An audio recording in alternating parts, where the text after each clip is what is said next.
Welcome to a Toast to Truth. This is where I share the mental, financial, and emotional frustrations of being an entrepreneur. This is season 6, episode 4, Entrepreneurship Lessons from Drug Traffickers. So let's go into today's question. What can we learn from Pablo Escobar? Now, before I jump into today's episode, I want to say that I've had to re-record this episode as I don't know what happened. I thought I uploaded the original episode and only like a minute and a half actually was recorded.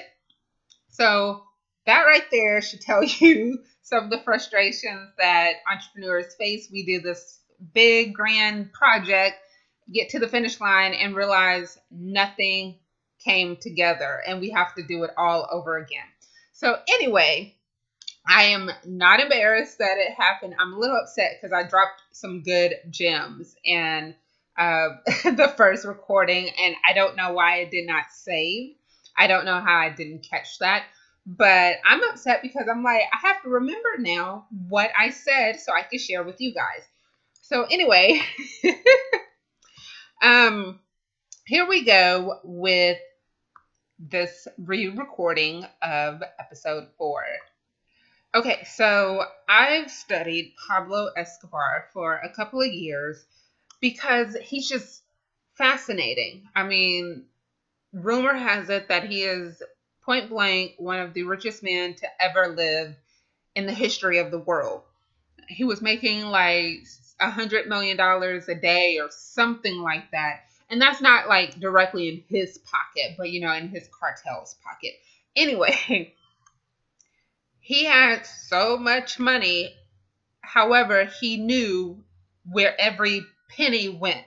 He kept it in his little notebook, or it's not even a notebook. It's like a little notepad. And he would write down every cent that was spent. So that's not one of the lessons I'm sharing, but it's definitely a high bonus that we need to pay attention. Write down every single cent that you have spent. So I'm using TV shows that I found on Netflix.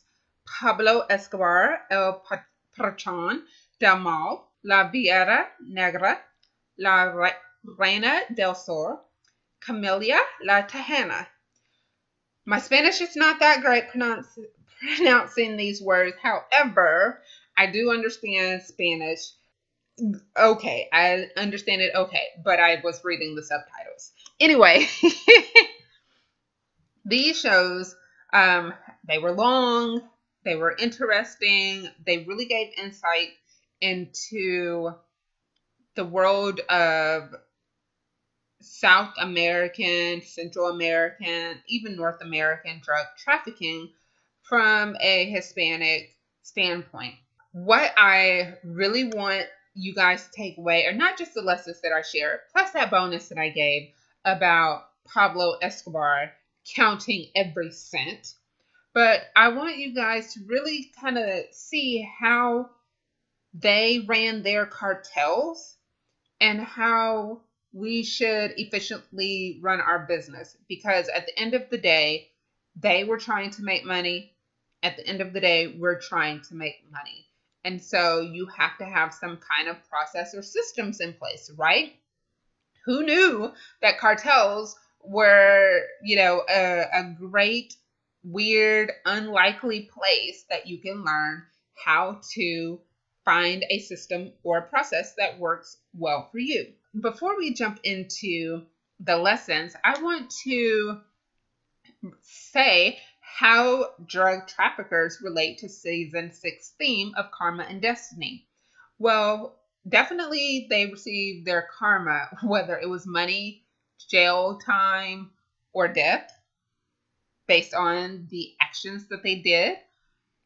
But a lot of them also felt this was their destiny. Either they were born into it, they were forced into it, or it just became a situation that presented itself and they saw it as a great opportunity.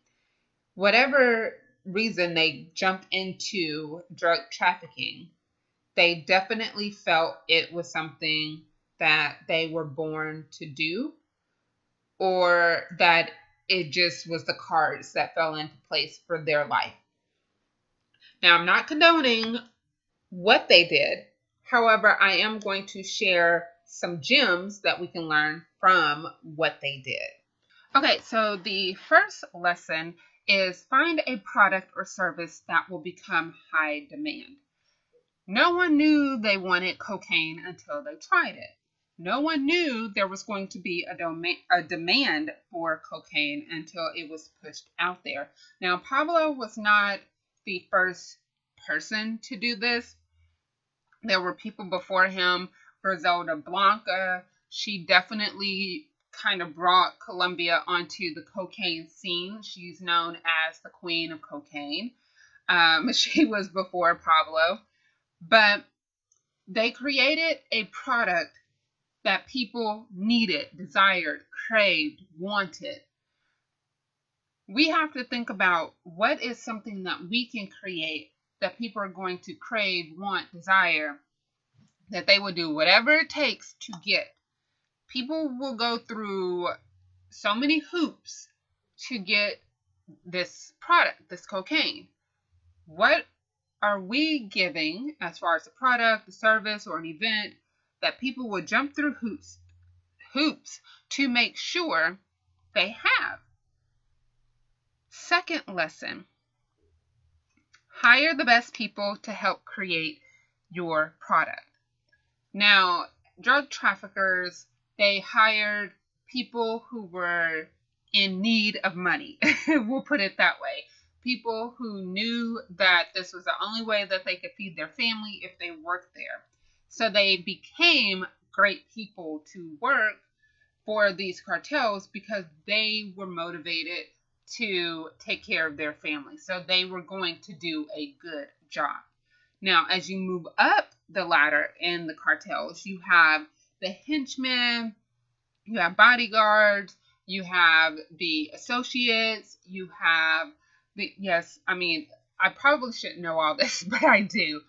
You have all these different layers of people. You have partners, okay? So one person may be quote unquote the head of the cartel, like Pablo was, like Griselda was, but they have other people who work with them who invest money within the cartel so that the cartel grows. Just like you would invest money in your own business, or if you had a business partner, they would invest money into the business to help it grow, right? So when you are hiring the best people, you are looking for people who are motivated to do an excellent job. What they did is hired people who were motivated to take care of their families. Therefore, they were going to do an excellent job. They were not going to rat them out. They were not going to go undercover. They were not going to do anything to jeopardize the lives of their family. Now, we who run legitimate businesses, we are not threatening people's family, but we can look for people who are motivated to do an excellent job, because maybe it's in a reflection on them for self-pride. Maybe it's, if I do a great job, I can make more money, I can get a bonus, and I can take care of my family. Or if it's, freelancers, contract workers, we're looking for people who want to take pride in being part of whatever we're creating, so that not only is it on their resume, but they feel like this was an excellent piece of work that they were part of, and they cannot wait to share it with other people. Next lesson, find new, different, or creative avenues to get your products to your customers. Drug traffickers definitely have been creative with getting drugs to America. I don't know how it works in other countries, but here they have used planes, trains, boats, cars, peoples, puppies. Yes, puppies. I don't want to go into the graphic details of how puppies were used, but puppies were definitely used to bring drugs over to America. They even have tunnels, from what I understand, using private planes. Some have even used flight attendants to bring the drugs through because they weren't going to be checked, right? Because they work for the airline. So that was a way people have swallowed them. So I'm going over different ways that they have been able to bring their products to the customers, right? That they have gotten them to market. What are different ways? What are new ways? What are creative ways that you as an entrepreneur can get your product, service, or event to your market? Social media is huge. It's like the big thing. Quote unquote, you're not in business if you're not on social media. Well, that's a lie. You can still make money if you're not on social media.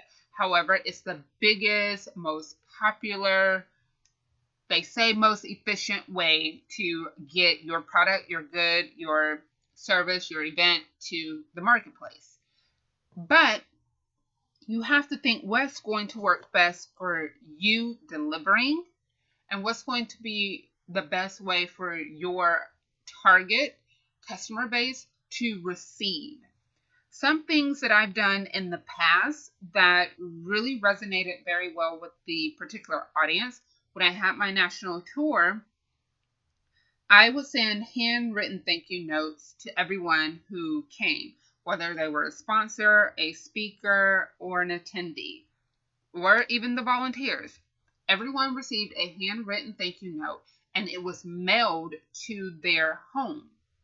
That was one of my avenues to keep them in touch with the company, with the tour, to keep them wanting to be part of it.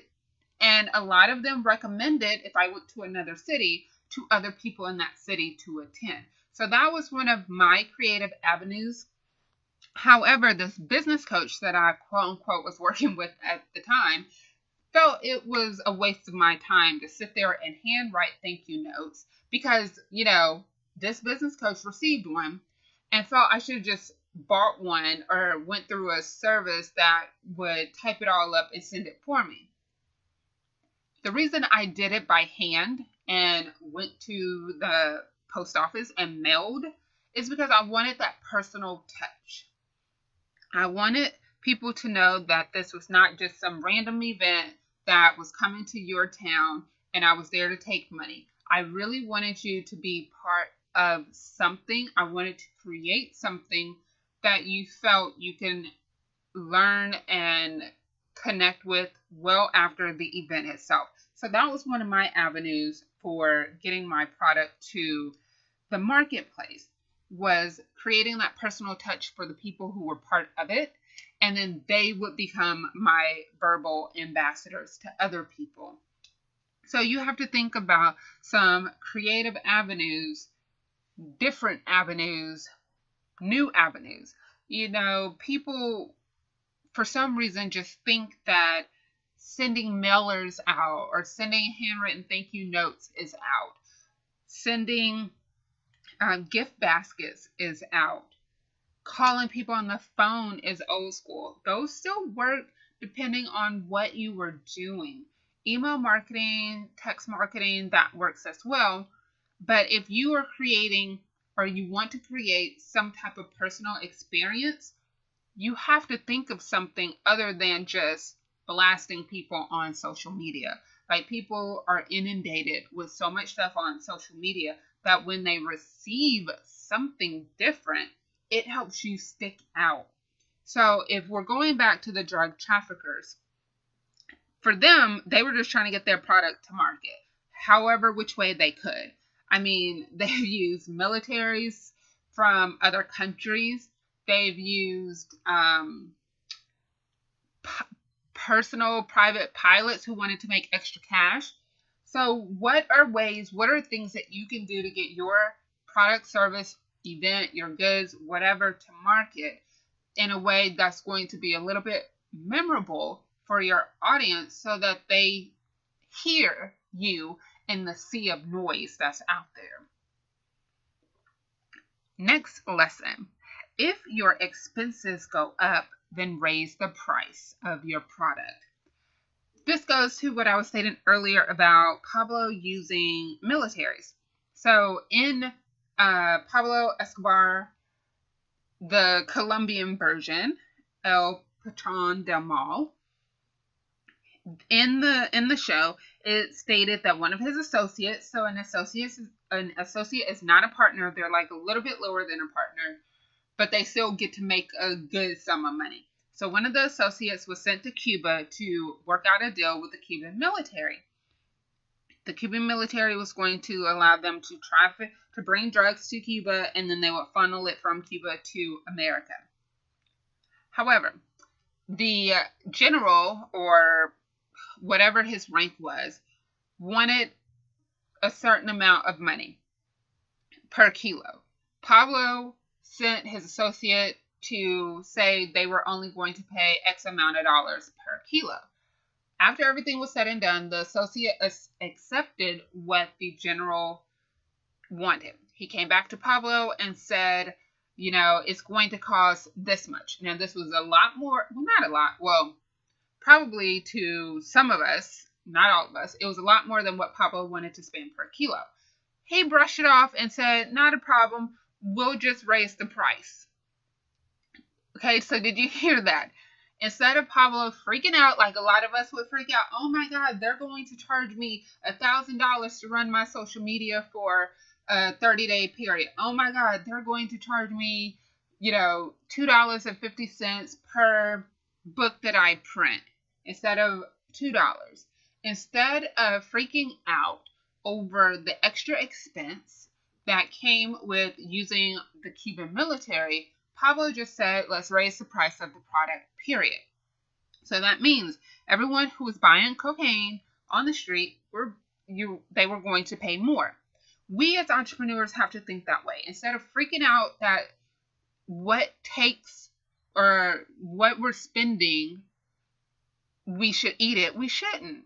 If we're creating quality for our customers, then we should be able to raise the price at a reasonable rate and pass that on to them in a sense. If you're creating this luxurious event and you're at this exceptional venue and it's a little bit more than what you were expecting to pay, but the ambiance and the setting and the mood and everything you will put together, when it all comes together, you may have to raise your ticket price. Don't be upset that you have to raise your ticket price.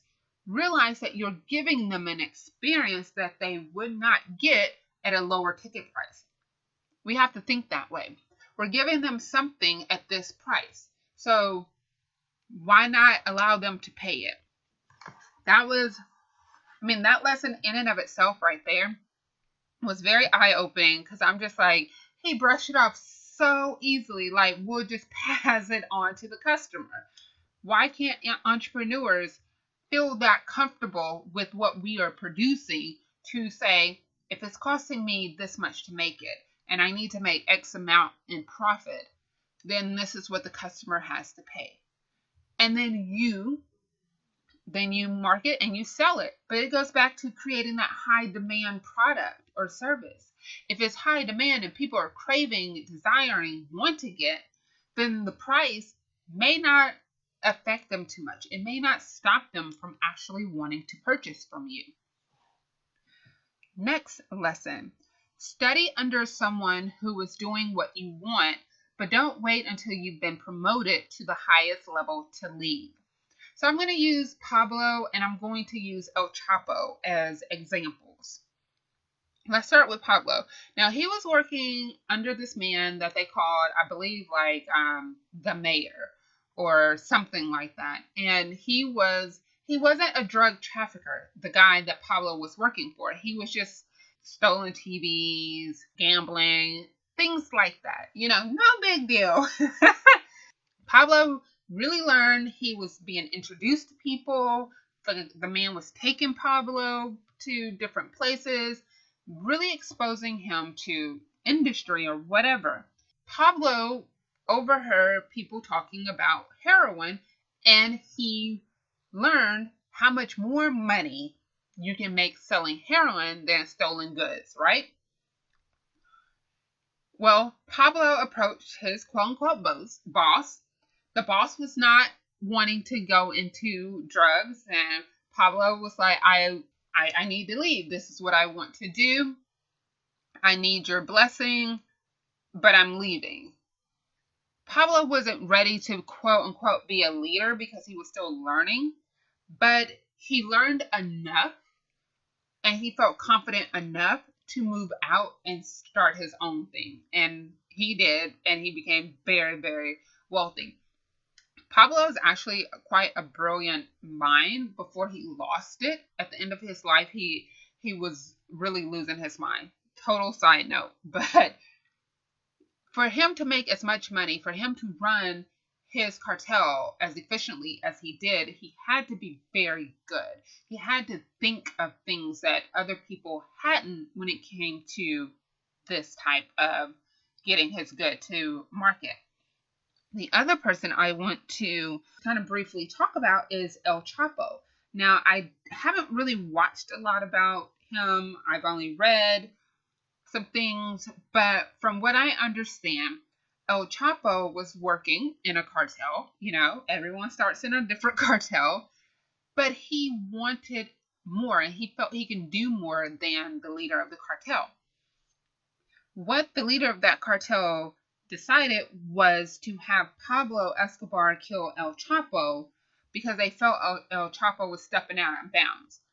What they did not anticipate was that El Chapo learned so much, or he was paying attention, that he was able to end up working with Pablo.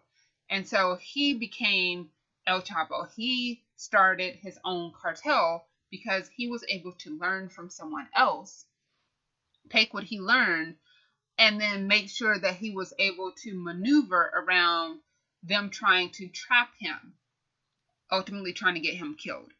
How does that relate to entrepreneurs? Okay, so let me break this down. We spend so long on a job, we want to master everything. We want to move up the ladder and take every professional development and go to every networking event and every type of mentoring program the company offers if they offer it. We want to take part in everything because we want to consume as much knowledge. There's only so much knowledge you need to consume before you actually need to start putting things into practice to see if it works.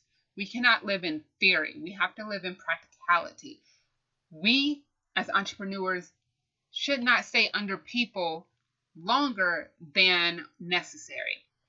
Sometimes we stay under people so long that we miss the opportunity for the idea that we had to even begin to take off, to flourish, because we're sitting there waiting for someone else to give us permission to go out and do the things that we need to do to build a business. Now, everyone is not meant to build a business. I get that. But if you are, you can't wait for someone else to give you a pat on the back and permission to go out there and start it yourself. Because ultimately, if you're doing something similar, as much as they want to applaud you and wish you well, no one wants to be taken out of the top spot. Let's be honest. Pablo took out everybody. He wanted the top spot. Once he got to the top spot, everyone was gunning for him. El Chapo took out everybody to get to the top spot. Once he got to the top spot, everyone was gunning for him. Griselda took out everyone to get to the top spot. Guess what? Everyone was gunning for her. She was the queen of cocaine. She was the one who really, really understood how to make money from cocaine. People learned from her, but they won't admit it because she was a woman. Anyway, we can't wait for permission. We can't wait for every certification, every letter behind our name to complete every professional development. If we have learned what we need to learn and we have an idea, we need to go out there and put it into practice. Maybe make it as a side hustle. Maybe take some months off from work if you're able to do that and see if it works. See if you can do it full time. Not everybody can or wants to or willing to jump into full-time entrepreneurship. That's okay. But you do not need to wait until someone gives you permission to go out there and see if your idea works. You can do that on your own. Okay, we are going to take a sip and then we will be right back. If you're anything like me, you love a great deal. Target.com has exclusive deals, offers, and specials that are sent to me and I pass on to my newsletter list as an affiliate. Go to VernettaRFrainey.com and sign up for the journal entries so that you can get your exclusive deals, offers, and specials from Target.com, and it's shipped right to your doorstep. If you have not ordered a copy of Detox the BS Journal and you're ready to go from stressful situation to peaceful solution, go to VernettaRFrainey.com and click on the Detox the BS Journal. Order your copy. Let me help you go from a stressful situation to a peaceful solution by learning how to remove stressors from your life. Okay, so we are back. Trying to remember everything I said in the first recording is a lot. However, I think I am doing a pretty good job by remembering as much as I can. Okay, so the next lesson is don't keep yes men around. With that being said, one thing that really hurt Pablo in the end of his life is everyone was a yes man. Everyone, no one wanted to go up against the boss. No one wanted to say he was wrong. No one wanted to say his ideas were stupid. The people who were able to say that were like his brother, his cousin, and his business partners. Even they conceded at the end of the argument. That having those yes men hurt Pablo in the end because no one told him the truth. No one told him he was messing up. No one told him blowing up everything in the capital of Colombia, blowing up an airplane, killing innocent people was not the answer. He felt that by doing those actions, he can bring the Colombian government to their knees and they will bend to his will. As entrepreneurs, we can't have yes men around. We cannot have people, oh, Renata girl, that was excellent. That was amazing. I don't need those people around because I need people to help me see the gaps that I may have, to see things that I didn't do as well. Like with this podcast, I'm definitely going to probably talk to everyone who told me, oh my God, I'm so excited about this episode. And then didn't tell me that the episode never really came up online. So do not keep yes men around. You want people who are going to be honest with you, not in a cruel way, but you want people to really give you a perspective to help you reflect and look at how you're running your business, how you're doing things. Sometimes people need to say things to us that are not pleasant, that are not comfortable, but it's going to have us think and it's going to have us reflect and it's going to have us make better decisions in the future. That's what we need as entrepreneurs. We do not need people who are going to just, yes, girl, you can do that. Oh, you did that. And then it comes out crappy and we're wondering what happened because we didn't have anyone telling us the truth along the way. Okay. Next lesson. Don't make decisions for people who aren't employed by you directly. Pablo made decisions for the entire cartel, even though the Matoa brothers and what was the other guy's name? It was like two other partners. So the Matoa brothers were three, and then there was the German. He was like half German, half Colombian, and then there was another guy. He was a little bit older than all of them, but they were all partners.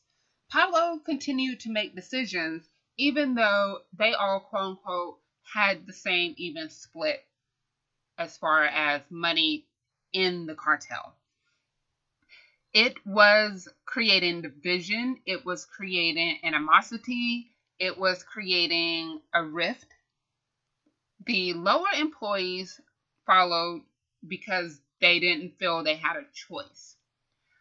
as an entrepreneur, you have to look at your contractors and your freelancers and anyone else you outsource to. They're not directly employed by you, so you cannot make a decision for them. If you hire them to do something and then you decide, oh, I don't want to do this anymore, and you think they're going to switch gears and move with you, you have another thing to think about, because you hired them for something specific. That's what the contract or agreement states, which I hope you have one. You should just never hire people without anything written down on paper where you both understand what's going on. With that being said, you have to sit down and let them know these are the changes that are going to happen. Do you want to be part of them? Yes or no? Give them the choice, because if you make the choice for them, it could end up souring the relationship that you have. And that's not what you want with the freelancer, contract worker, anyone, a vendor, anyone that you're hiring that's not a direct employee. Because having those relationships are very, very good for your business.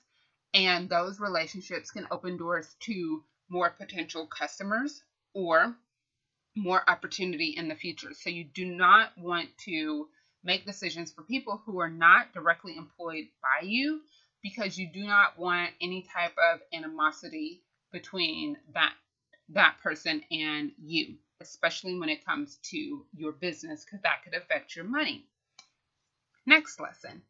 Pay people what they ask for and what you can afford if they deliver the results. People say they're worth all this money. I see it all the time. Charge your worth, charge your worth.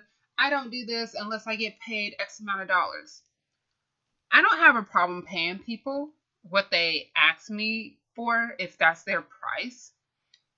And if it's something I can afford, if it's something that I want and I don't have the funds, I'm going to find the funds to pay for it. But I added that caveat at the end, if they deliver the results. I've paid one too many people what they've asked for, whether I could afford it or not, and they never delivered. I don't have a problem paying anyone what they ask for if they can deliver results. And I'm not saying deliver for me explicitly. Well, I am, but I'm not. What I'm saying is if they have no track record, or if they are known to half-ass do something, or just not do it at all, I probably would not recommend you hiring them. There are some people who are new to whatever industry, whatever business, and they may not have the results that you're looking for. That's a gamble. That's a chance. We all take it. We were all newbies at one point, and someone gambled with us.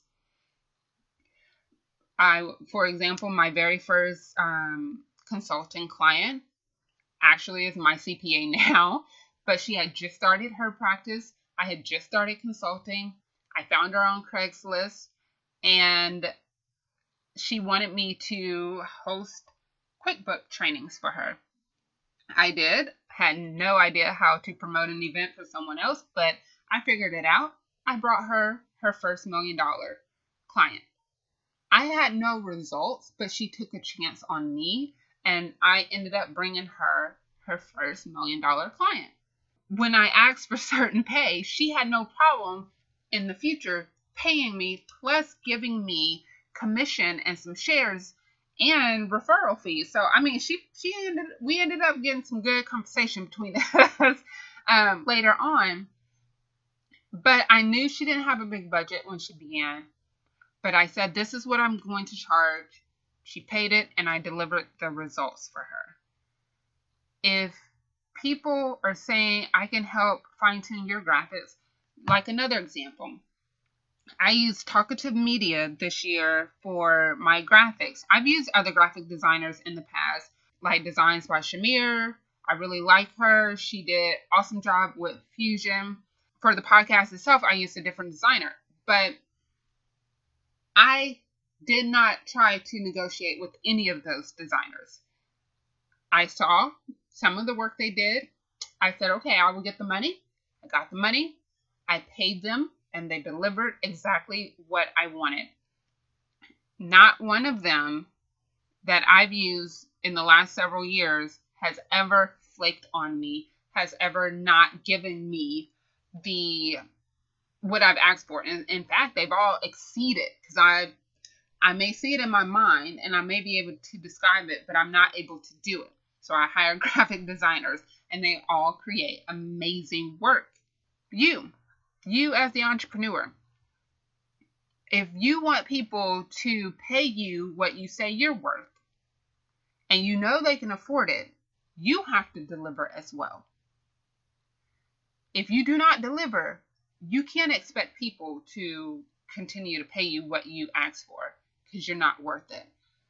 For example, there's this business coach in Houston that has a reputation of not delivering results. However, people are still hiring this coach. I've gotten inbox messages from other people who have worked with this business coach, and this business coach has taken their money and said, oh, well, there's nothing you can do about it. And in actuality, there is not much you can do about it if the business coach takes your money. You can complain online, but if the business coach says you're lying, then there's not much you can do. What I would suggest, and this goes all the way around, is to vet people out, to ask people questions. You're always going to have, no matter how well you do, how much effort you put into it, how much you will bend over backwards to appease that customer, you will always have at least one or two who will never be happy. You just have to accept that they won't be happy. But you did deliver for them. Whether they liked or didn't like is probably based on the fact that they probably didn't know what they wanted, but you still delivered. So you can continue to ask people for whatever your price is if they can afford to pay you. You just have to, if someone asks about those particular customers, you just say, I delivered and I did XYZ to try to appease them, and in the end, they decided it just wasn't their fit, and leave it at that. You don't need to go into more detail. Next lesson, make special occasions with your family special. Drug traffickers, to them, family is everything. If you're in their cartel, you are family. Family means the world to them. As entrepreneurs, the only people who are going to be 100% behind you is your family. They may not be there at the beginning because they may not get it, but they're still going to be there for you. So you should definitely take the time to create special occasions or celebrate birthdays or attend graduations if possible. I know sometimes we miss things because we're out of town on business, or we're having to create this product or work on this proposal or get these systems in place, and we just can't leave at that moment. But we can create a special occasion. One thing I did with two of my nephews, I took them to Harvest the Block, which is an event in Houston. It was in November, and it was like a food truck event at this local park. And it was by Black Restaurant Week. That's one of their smaller events.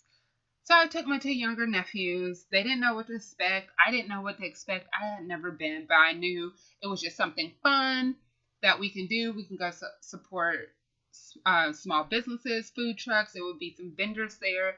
We went. We had a blast. They jumped on the little bounce house forever. They played catch with like the African American Police Officers League. I think it's union or something like that. Anyway, we went to the little farmer's market there, and I bought some vegetables, and we ate at Kraft Burger, which is an award-winning food truck. They've been on the Food Channel. We had a great time. Even recently, my sister was like, they won't stop talking about how much fun they had going to this event. That was a special occasion. I hadn't spent time with my nephews in a while because of everything that I have going on with the blog association, with the business, with teaching. So I decided to create a special occasion and spend some time with my nephews. They will remember it. It was fun for me to take that day and not do anything. Well, I did have to come back home and do some homework for my crisis counseling training. But to spend those hours and just kind of be present, that's what entrepreneurs we have to do sometimes. We have to be present. And Pablo was always present when he threw birthday parties or Christmas parties or whatever for his family. He was present. So as entrepreneurs, we need to be present too. The last lesson, find legitimate ways to diversify your funds. Now Griselda, she had like a funeral home. That was like her front for her business. Pablo had a ranch. That was quote unquote his front for his business. But we who run legal businesses, we need to diversify our funds. We need to have investments, stocks, bonds, mutual funds, properties. I'm not a financial planner. I encourage you to go find a financial planner. Make sure you don't get Bernie Madoff, but get a financial planner, because once you start making money, once you start making a lot of money, if you want to avoid some taxes illegally, then you should, put your money in different places. You don't want to have all your eggs in the same basket. You don't want to have all your money in one place in case something happens. So once you start making a good chunk of money, you want to find yourself a financial advisor, a financial planner, a CPA, an accountant, someone you can trust, someone you have vetted, and they will help you legitimately diversify your funds. Well, I hope I remembered everything from the first recording of this, and I hope you enjoyed this episode, because I really want you to think about some weird, unlikely, unconventional places that you can find entrepreneurship lessons that you can apply in your business as well. So we are now going to get ready for the final toast. So today's final toast is, you will learn some valuable business lessons from the most unlikeliest sources. Don't look down on them. Take what you can use and leave the rest. Don't always look for business lessons in a business book. Look for them in places that you normally would gravitate towards. I like Netflix, so I'm going to pay a little bit more attention to the shows that I watch on Netflix and see if I can learn something from them. Well, this has been a toast to truth with Vernetta Arfreni. That's me talking entrepreneurship lessons from drug traffickers and the consequences they've, not me, have encountered. I hope you enjoyed this particular episode and that you listen to all past episodes on VernettaArfreni.com. Click on A Toast to Truth podcast.